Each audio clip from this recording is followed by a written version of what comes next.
성도들은 주보를 참고해 주시기를 바랍니다. 사순절이라는 교회력의 기간이 부활절을 준비한다는 의미도 있지만 우리의 신앙을 훈련하는 기간이라는 의미도 있다는 것을 우리가 이미 살펴본 바 있습니다. 그런데 신앙의 훈련에 있어서 여러 가지가 필요하기는 합니다. 우리가 교회에서 직분자로서 살아간다는 것도 여러 가지가 필요하지요. 직분을 받는 것도 그렇지만 그 직분을 받고 난 후에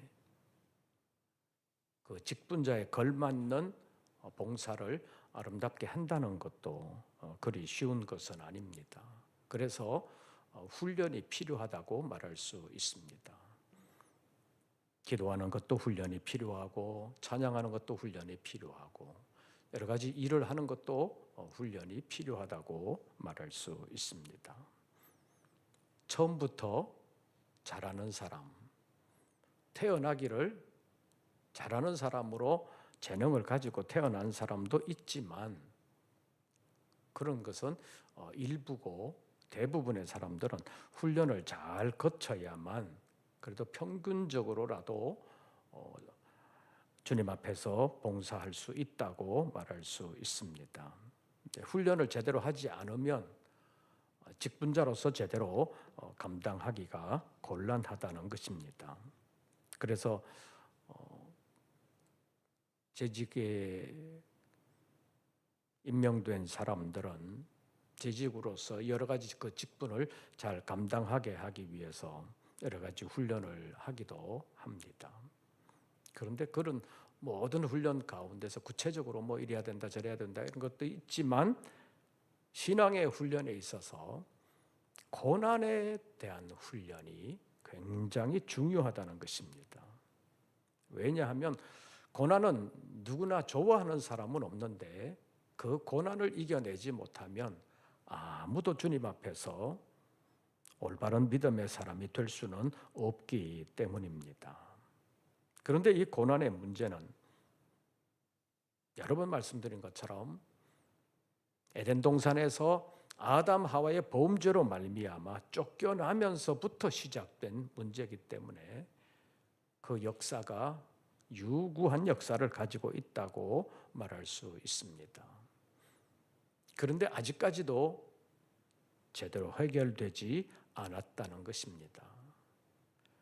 그 문제를 해결해 보려고 여러 나라에서 여러 사람들이 여러 가지 방법을 써봤지만 안 되더라는 것이잖아요.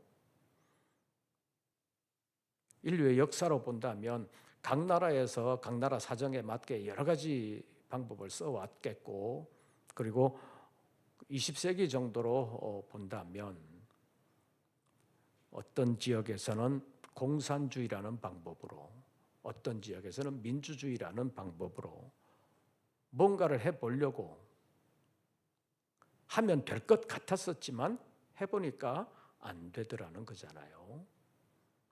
그래서 공산주의도 이미 소련에서는 고르바초프를 통해서 70년을 해봤더니 안 되더라. 그러고 손들고 말았지요.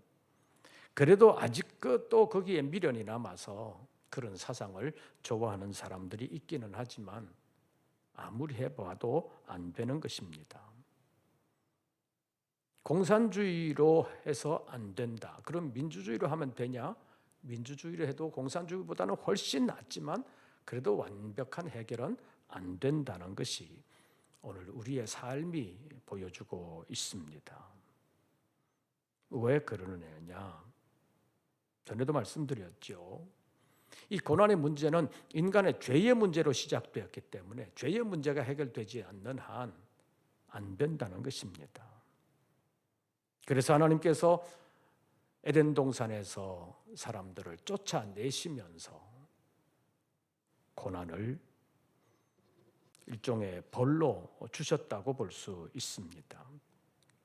그래서 여자는 임신과 출산의 고통, 남편과의 삶에서 생기는 여러 가지 고난, 그리고 모든 사람들은 평생 얼굴에 땀이 흐르도록 수고해야 먹고 살 수 있는 세상에서 땀을 흘리며 살다가 결국에는 죽음으로 마무리되는 것이 사람들의 일생이라는 것입니다.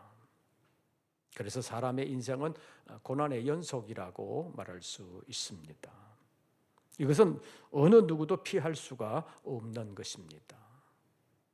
불교에서 생로병사라고 해서 4가지 다 태어나서 죽는 데까지 있는 모든 것이 다 고난이라고 말을 했습니다.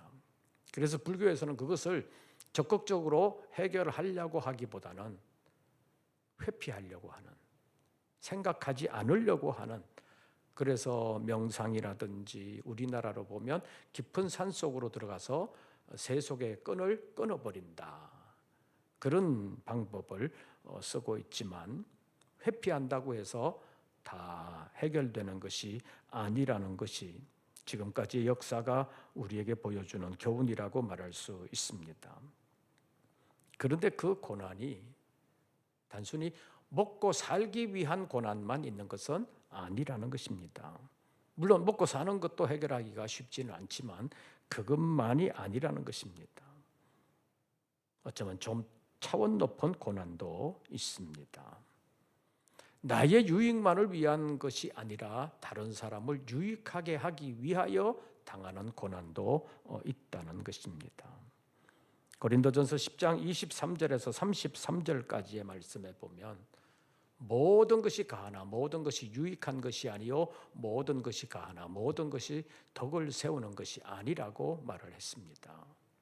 그래서 우리가 세상을 살아가면서 그냥 할 수 있다고 해서 할 수 있는 대로 살아가는 것이 올바른 삶이 아니라 어떻게 하면 유익하게 할 것인가, 어떻게 하면 덕을 세울 것인가, 그것을 염두에 두어야 되는데 우리 믿음의 사람들은 유익하게 하는 것도 어떻게 하면 다른 사람을 유익하게 하되 그 영혼을 살리는 일, 영적으로 바로 서게 하는 일로 유익하게 할 수 있을까? 그냥 세상적인 편의성이나 아니면 먹고 사는데 필요한 그런 것만 유익하게 하는 것이 아니라 영혼의 문제를 근본적으로 유익하게 하는 그것을 위하여 고난을 자취하는 사람들이 있다는 것입니다. 그래서 우리의 고난 문제는 단순히 먹고 살기 위한 문제가 아니라 어떻게 하면 하나님께 영광을 돌리면서 살아갈 수 있을까? 그것에 대한 고민이 있어야 된다는 것입니다. 왜냐하면 사람의 많은 문제 가운데 먹고 사는 것만 해결되면 모든 문제가 해결될 것 같지만 아니라는 것입니다. 지금까지의 인류의 역사를 보면 그리고 지금의 세계 모든 나라들 가운데 어쩌면 먹고 사는 문제가 해결된 것 같은 부자 나라라고 할 수 있는 그런 나라들에서도 많은 문제가 일어나고 있는 것을 볼 수 있고 먹고 사는 것이 해결된 것 같은데도 사람들이 만족을 모르고 살 뿐만 아니라 평강을 모르고 살아가고 있다는 것을 우리가 보고 있습니다. 그래서 이런 역사가 우리에게 보여주는 교훈은 인간의 먹고 사는 문제는 모든 시대에 모든 민족에게 직결되어 있지만 완전하게 해결될 수는 없다는 것을 보여주고 있습니다. 그리고 또 한 가지는 인간의 의식주의 문제가 다 해결되어도 인간의 문제가 다 해결되는 것은 아니라는 것입니다. 왜냐하면 사람에게는 육체만 있는 것이 아니라 영혼이 있기 때문입니다. 사람은 영혼을 가진 존재일 뿐만 아니라 영원을 사모하는 존재이기 때문에 그 영혼의 문제가 해결되지 않는 한 완전한 해결, 완전한 평강은 없다고 볼 수 있습니다. 그런데 그 영혼의 문제는 인간의 죄의 문제와 직결되어 있습니다. 그 결과로 나타나는 것이 고난의 문제인 것입니다. 그래서 누구나 고난을 싫어하는데 죄의 결과로 주어진 벌이라는 성격이 있기 때문에 고난을 싫어한다고 볼 수 있습니다. 그런데 그 고난이 좀 더 차원 높은 고난, 다른 사람의 영혼을 살리려는 고난이 될 때 그 고난 가운데 하나님이 역사해 주신다는 것을 성경이 보여주고 있습니다. 오늘 본문에서 강조하고 있는 것은 우리가 하나님의 아들이 되었기 때문에 고난도 함께 받아야 된다는 것입니다. 오늘 본문에 있는 말씀 가운데 15절부터 한번 보시죠. 15절부터 17절까지 석절 말씀 우리 다 같이 봉독합니다. 너희는 다시 무서워하는 종의 영을 받지 아니하고 양자의 영을 받았으므로 우리가 아빠 아버지라고 부르짖느니라. 성령이 친히 우리의 영과 더불어 우리가 하나님의 자녀인 것을 증언하시나니 자녀이면 또한 상속자 곧 하나님의 상속자요 그리스도와 함께한 상속자니 우리가 그와 함께 영광을 받기 위하여 고난도 함께 받아야 할 것이니라. 우리의 존재가 달라졌다는 것입니다. 그래서 오늘 본문을 배경으로 이 고난의 문제를 잠깐 상고하려고 합니다. 첫째는 우리가 아버지 하나님의 사랑받는 아들이 되었다는 사실을 잊지 말아야 된다는 것입니다. 그런데 이것을 어떻게 알 수 있느냐? 16절 보시죠. 성령이 친히 우리의 영과 더불어 우리가 누구인 것을 증언하시나니 하나님의 자녀인 것을 증언하시나니 우리가 하나님의 자녀라는 것을 증언하시는 분은 누구라고요? 성령이시라고. 그래서 성령을 힘입어야 우리가 하나님의 자녀다라는 것을 알 뿐만 아니라 나중에 생각할 영광에 참여하는 것도 하나님의 자녀이기 때문에 영광에 참여한다는 것을 성령이 깨닫게 해주셔야 알게 된다는 것입니다. 그래서 우리는 양자의 영을 받아서 하나님의 아들이 되었다는 것을 15절에서 말씀하면서 이것을 성령께서 우리에게 깨닫게 해주신다고 16절에서 말씀하고 있습니다. 아들은 품꾼이나 손님이 아닙니다. 품꾼이나 손님은 일을 시키면 품삯을 줘야 합니다. 그러나 아들은 아무리 일을 잘해도 열심히 해도 품삯을 주지는 않습니다. 그 아들을 그냥 일꾼으로 쓰는 경우에는 요즘 같은 세상에서는 뭐 아들이라고 공짜가 어디 있냐, 그래서 아들에게도 뭐 일당이나 아니면 시급이나 이런 것을 계산해서 주는 경우도 있지만 그거는 그냥 근로자로서 주는 것이고 아버지의 생업을 이어나간다는 관점에서 보면 아들에게는 품삯을 지불하지는 않는다는 것입니다. 왜 그러느냐? 아들은 뭐기 때문에? 상속자이기 때문이라는 것입니다. 일반적인 근로자는 상속자가 아니기 때문에 수고를 하면 품삯을 주지만 아들은 상속자이기 때문에 품꾼이나 다른 사람들과는 다르다는 것입니다. 그래서 아들은 일을 잘해도 품삯을 주지 않는다는 것입니다. 누가복음 15장에 흔히 탕자의 비유라고 불리는 그 비유의 말씀에 보면 탕자가 몇째예요? 둘째잖아요. 그 탕자 둘째는 아버지의 상속분을 미리 다 받아가지고 외국에 가서 다 허랑방탕하게 써버렸습니다. 그래서 고생하다가 아버지 집이 생각나서 나중에 돌아오게 되지요. 그리고 아버지가 성대한 잔치를 베풀어 줍니다. 그 잔치하는 것을 보고 둘째 아들이 반발심을 가지게 되잖아요. 이 비유에서 탕자라도 받아주는 아버지의 사랑이 가장 큰 강조점인데, 이 비유의 곁가지로 우리가 알 수 있는 것이 그동안 속썩이지 아니하고 일 잘하던 첫째 장자의 반발심입니다. 그동안 허랑방탕하게 살다가 빈털터리로 거지가 되어서 돌아온 둘째를 위하여 왜 아버지가 큰 잔치를 베푸느냐. 나는 그동안 아버지 속 안 썩이려고 정말 열심히 성실하게 일을 했는데 잔치 한번 안 열어주더니 왜 그 둘째를 위해서는 그런 잔치를 해주냐. 그것에 대한 불만이 있었었지요. 그런데 누가복음 15장 31절에서 32절 말씀을 보면 아버지가 아들에게 말하잖아요. 너는 항상 나와 함께 있으니 내 것이 다 네 것이 아니냐.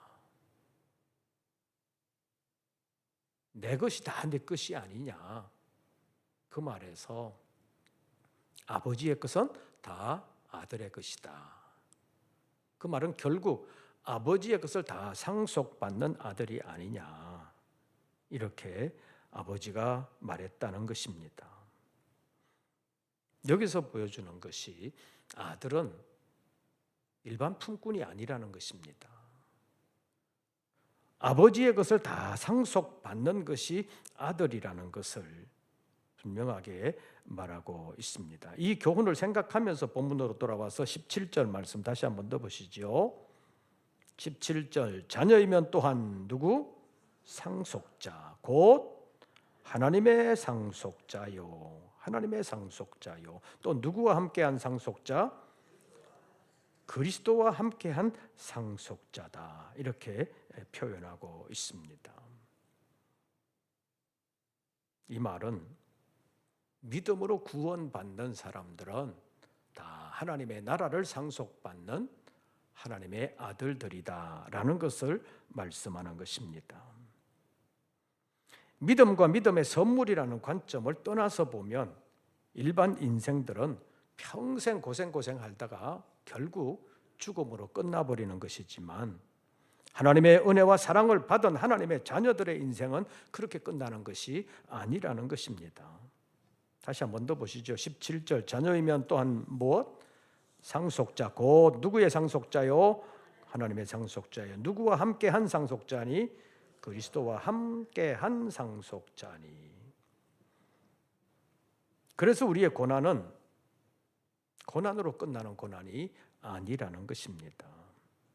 믿음이 없는 사람의 고난은 고난으로 끝나는 고난이지만 믿음이 있는 사람의 고난은 그렇지 않다는 것이 성경의 확실한 증언입니다. 그래서 우리가 고난을 겪을 때 그 고난 가운데서 왜 나만 힘드냐 이렇게 받아들일 것이 아니라 내가 저렇게 지금 힘들지만 그래도 믿음을 지키고 주님을 기쁘시게 하는 삶을 살아들이면 이 고난은 영광으로 이어지게 된다라는 사실을 알아야 된다는 것입니다. 왜냐? 우리는 하나님의 자녀가 되었기 때문입니다. 그 하나님의 자녀라는 것을 누가 알려주신다고요? 성령이 우리의 영과 더불어 우리가 하나님의 자녀라는 것을 증언해 주신다는 것입니다. 그래서 우리 안에서 주의 성령께서 역사하시면 우리가 하나님의 자녀라는 사실을 다시 한 번 더 생각하게 되고 고난을 이겨나갈 수 있지만 성령의 생각이 우리를 지배하지 않으면 우리가 하나님의 자녀라는 생각을 잊어버리고 왜 나만 이렇게 힘드냐고 고생하냐고 불평할 수도 있습니다. 그래서 늘 우리가 하나님의 자녀가 되었다는 사실, 하나님의 상속자요 그리스도와 함께한 상속자가 되었다는 사실을 깨달으면서 생각나면서 그 고난을 이겨낼 수 있는 사람 되기 위해서 늘 성령의 도우심을 받아야 한다고 말할 수 있습니다. 그런데 우리가 받는 현재 고난은 하나님 나라의 영광과 비교하면 비교해 볼 수가 없을 정도로 영광이 크다는 것을 말씀하고 있습니다. 18절 말씀 보시죠. 18절 다 같이 봉독합니다. 생각하건대 현재 고난은 장차 우리에게 나타날 영광과 비교할 수 없도다. 여기 현재와 장차, 그리고 현재 고난과 장차 나타날 영광, 이것이 대조되고 있지요. 현재 고난을 당할 때 그 고난은 상대적으로 굉장히 커 보입니다. 일반적으로 사람들이 원하는 것은 다른 사람과 비교하면서 내 거가 작아 보이는데, 그래서 남의 떡이 크다는 말이 있잖아요. 사람들이 갖기를 원하는, 좋아하는 것은 내 것이 작아 보이는데, 가지기를 원치 않는 것은 내 것이 훨씬 더 커 보인다는 것입니다. 그래서 다른 사람은 고난을 당해도 별로 어려움이 큰 것 같지 않고, 나는 같은 고난인 건데도 불구하고 훨씬 더 커 보이는 것이 상대적인 평가라고 말할 수 있습니다. 그런데 오늘 본문에 있는 말씀을 보면 현재와 장차, 그리고 우리가 당하는 고난과 장차 우리에게 다가오게 될 영광, 이것을 비교해 보면 비교할 수가 없다고 말하고 있습니다. 현재의 고난보다 장차 우리에게 나타날 영광이 크다는 것을 말씀하고 있습니다.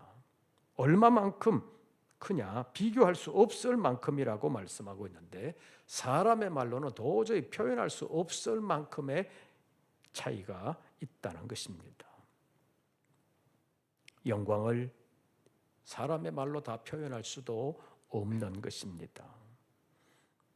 고린도후서 12장에 있는 말씀을 보면 바울이 둘째 하늘에 이끌려갔던 신령한 경험을 말하고 있습니다.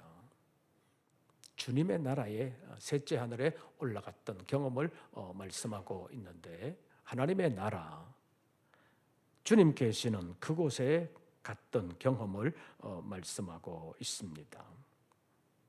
거기에서 말할 수 없는 소리를 들었고 말할 수 없는 광경을 본 것에 대하여 설명을 하면서 자기가 몸 안에 있었는지 몸 밖에 있었는지 모르겠다는 말로 표현하고 있습니다. 그만큼 영광스러운 세계를 경험했다고 볼 수 있습니다. 요한계시록 21장과 22장에 있는 말씀을 보면 새하늘과 새 땅, 이루어진 새 예루살렘의 모습을 우리에게 보여주면서 사람의 보석으로 다 표현을 해도 표현할 수 없을 만큼의 영광스러운 나라가 그 나라인 것을 말씀하고 있습니다. 그리고 그 생명수 강가에 자라는 모든 것은 사람의 말로 표현하기가 곤란할 정도로 아름다운 것이고 생명이 풍성한 것이고 영원한 것임을 우리에게 보여주고 있습니다. 그래서 표현한다고는 했지만 사람의 말로는 다 표현할 수 없을 만큼의 영광스러운 나라가 주님의 나라라는 것을 성경이 우리에게 보여주고 있습니다. 그래서 우리가 기억해야 되는 것은 현재 고난은 있는 것이지만 그리스도인들에게 있어서 고난은 다른 사람의 고난과는 그 성격이 완전히 다르다는 것입니다. 고난의 의미가 달라진다는 것입니다. 안 믿는 사람들, 믿음이 없는 사람들은 고난은 무조건 싫은 것입니다. 어디에서 오는 어떤 고난이든 간에 다 싫은 것입니다. 그래서 피하기를 원하고 어떻게든지 거기에서 벗어나고 싶은 마음으로 발버둥 치는 것이지만 그리스도인에게 고난은 다르다는 것입니다. 어떻게 다른지 베드로전서 제4장을 보시죠. 베드로전서 제4장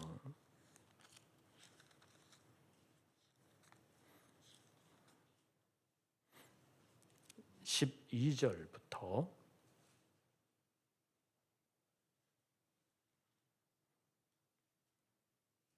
12절부터 교독합니다. 12절부터 16절까지 교독하겠습니다. 베드로전서 제4장 12절 제가 먼저 읽습니다. 사랑하는 자들아, 너희를 연단하려고 오는 불시험을 이상한 일 당하는 것 같이 이상히 여기지 말고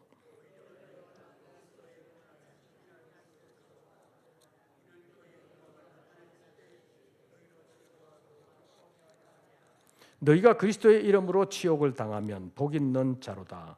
영광의 영 곧 하나님의 영이 너희 위에 계심이라.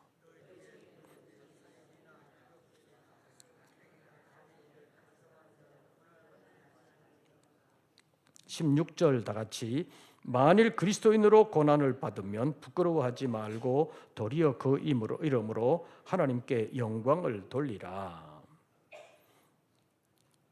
고난 받을 때, 시험을 당할 때 이상히 여기지 말라고 말하면서 그리스도의 고난에 참여하는 것으로 도리어 즐거워하라고 말하고 있습니다. 내 잘못으로 인하여 고난 당하는 것이라면 그것은 안 당하는 것이 좋고 피하는 것이 좋겠지만, 그리스도인으로서 당하는 고난, 그리스도의 고난에 참여하는 고난은 부끄러워하지도 말고 피하지도 말고 기쁨으로 이겨라. 그렇게 되면 나중에 영광을 얻게 될 것이다. 영광에 참여하게 될 것이다. 라는 것을 베드로가 말하고 있습니다. 조금 앞으로 가서 야고보서 1장에서 보겠습니다. 야고보서 제1장 2절에서 3절, 4절 석절 말씀입니다. 야고보서 제1장 2절, 3절, 4절 석절 말씀 우리 다 같이 봉독합니다. 내 형제들아 너희가 여러 가지 시험을 당하거든 온전히 기쁘게 여기라. 이는 너희 믿음의 시련이 인내를 만들어내는 줄 너희가 알미라. 인내를 온전히 이루라. 이는 너희로 온전하고 구비하여 조금도 부족함이 없게 하려 함이라.